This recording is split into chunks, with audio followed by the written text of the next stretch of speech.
সংঘর্ষ করেন জীবনের সামনে এগোনোর জন্য, সাফল্য লাভ করার জন্য, মহান কর্ম করার জন্য। কখন যেমন দেখবেন, যখন সাফল্য আসে তখন জীবনে অনেকগুলো সম্পর্কও আসে, নতুন নতুন সম্পর্ক গড়ে ওঠে। কিন্তু যখন ব্যর্থতা আসে তখন খুব কম সম্পর্ক গড়ে ওঠে। আর বেশিরভাগ সময় এই ব্যর্থতার সময় গড়ে ওঠা সম্পর্ক আজীবন আপনার সাথে থেকে যায়। সাফল্য হোক বা অসফলতা, তার কোনো প্রভাব সেই সব সম্পর্কে পড়ে না। সেখানেই সাফল্যের পরে যে সম্পর্ক গড়ে ওঠে, বেশিরভাগ সময় এমনও দেখা যায় যে তার মধ্যে বেশিরভাগ মানুষ আপনাকে নিজের কাজে লাগাবেন, আপনাকে ব্যবহার করবেন, সময় এলে পরে আপনাকে ঠকাতেও পারেন। এর অর্থ এটা নয় যে আপনি জীবনে নতুন সম্পর্ক বানাবেন না, অবশ্যই বানাবেন, কিন্তু ব্যক্তি এবং সম্পর্কের পরখ করা আবশ্যক, আর সময় সময় সেটা করা আবশ্যক। যে কটি সম্পর্ক আপনার জীবনে আছে, যারা আপনার সাথে জড়িয়ে সারা জীবন, যারা আপনার সাথেই থাকবেন, তাদের যত্ন নিন আর তাদের সাথেই অগ্রসর হন। আর আমার সাথে ভালোবেসে বলুন, রাধা রাধা। জীবনের যাত্রাপথে সব থেকে বেশি গুরুত্বপূর্ণ হলো সম্পর্ক, কারণ এই সম্পর্কগুলো আমাদের সেই ব্যক্তির সাথে পরিচিত করায় যাদের হাত ধরে আমরা এই জীবনযাত্রার পথে অগ্রসর হই। এবার এই সম্পর্কে আপনার কথাবার্তা, আপনার ব্যবহার, এটা অত্যন্ত গুরুত্বপূর্ণ। তাই প্রশ্ন হলো, যাদের সাথে আমাদের এই সম্পর্ক গড়ে উঠেছে তাদের প্রতি আমাদের আচরণ কেমন হওয়া উচিত, তাদের সাথে কেমন ভাবে কথা বলা উচিত। এর একটা বড়ই সহজ উত্তর আছে, দর্পণ। আপনি নিজেকে যেভাবে দর্পণে দেখেন, সেভাবেই দর্পণের দিকে তাকান এবং কল্পনা করুন যে আপনার স্থানে সেই ব্যক্তি আছে আর সে আপনাকে দেখছে। এবার বুঝতে চেষ্টা করুন যে আপনার কেমন ব্যবহার হওয়া উচিত, তার আপনার ব্যবহার কেমন হলে ভালো লাগবে আর কেমন হলে তার অনুচিত বোধ হবে। শুধু এইভাবেই সেই ব্যক্তিকে বুঝতে চেষ্টা করুন।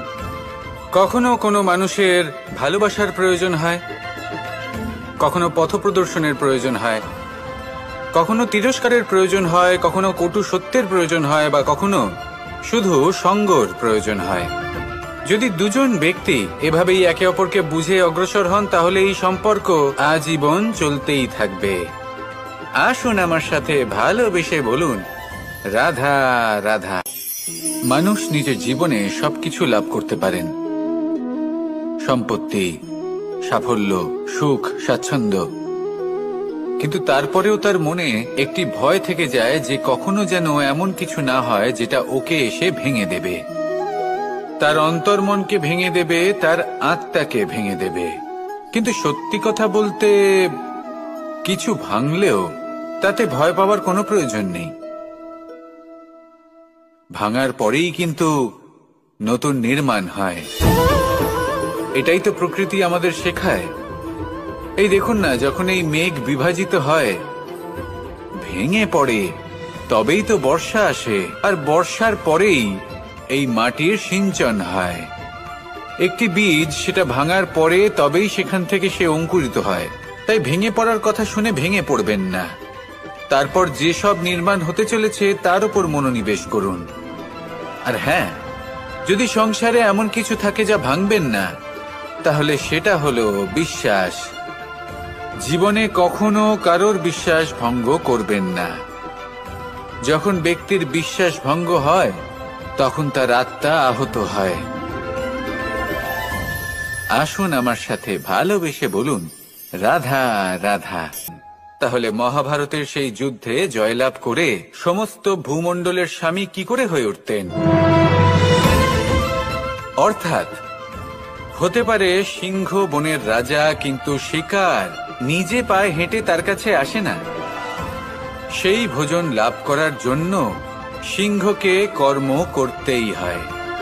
তাহলে আপনার ভাগ্যে যেটা আছে সেটা আসবে, কিন্তু কর্মের জোরে আসবে।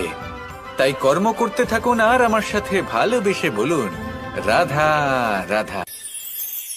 মানুষ যখনই কোনো কাজ করেন তখন ওনার মনে একটা প্রশ্ন অবশ্যই আসে, যে এই কাজের পরে লোকে নিন্দা করবে নাকি প্রশংসা করবে। এই বিষয়ে ভাবতে ভাবতে ওনারা এটা বুঝতে ভুলে যান যে নিন্দা এবং প্রশংসার বিষয়ে ভেবে ওনারা নিজেদের একাগ্রতা এবং সমর্পণ দুটোই হারিয়ে ফেলেন। নিন্দা হবে ভেবে ভয় পাওয়ার কি প্রয়োজন? নিন্দাতে অনুচিত কি আছে? উচিত দৃষ্টিভঙ্গি দিয়ে ভেবে দেখুন। নিন্দা এবং প্রশংসা এই দুটোই হলো অনিবার্য। নিন্দা যখনই হয় তখন যে যাই বলুক না কেন, আপনি একটা সুযোগ লাভ করেন, একটা সুযোগ নিজের ভুল বুঝতে পারার। সেটা শুধরে নিতে পারেন, নিজের পথ বদলে নিতে পারেন আর সাফল্যের পথে অগ্রসর হতে পারেন। একটা শিক্ষা পাওয়া যায় এই নিন্দা দ্বারা। আর যখন প্রশংসা লাভ হয় তখন আমাদের মন আনন্দে ভরে ওঠে। এই দুটোই অত্যন্ত প্রয়োজনীয়। সেই জন্য নিন্দা এবং প্রশংসার এই খেলায় জীবনের অঙ্কটা বদলে ফেলবেন না, সেটা অনুচিত হবে। কারণ জীবন না শুধু নিন্দার বিষয় আর না শুধু প্রশংসার, জীবন হলো আত্মিক সুখের বিষয়। যখন আপনি কোনো শ্রেষ্ঠ কাজ করেন, আপনার মন আপনাকে বলে দেবে যে আজ আপনি কোনো শুভ কাজ করেছেন। সেটাই হলো আত্মিক সুখ, এটাই হলো জীবন। তাই নিন্দার মাধ্যমে যে দুঃখ জীবনে আসে বা ফেলে আসা অতীতের জন্য আপনার জীবনে যে দুঃখ আসে, সেগুলো ভাবা বন্ধ করে দিন আর কর্ম করুন এই বর্তমানের জন্য, আগামী ভবিষ্যতের জন্য।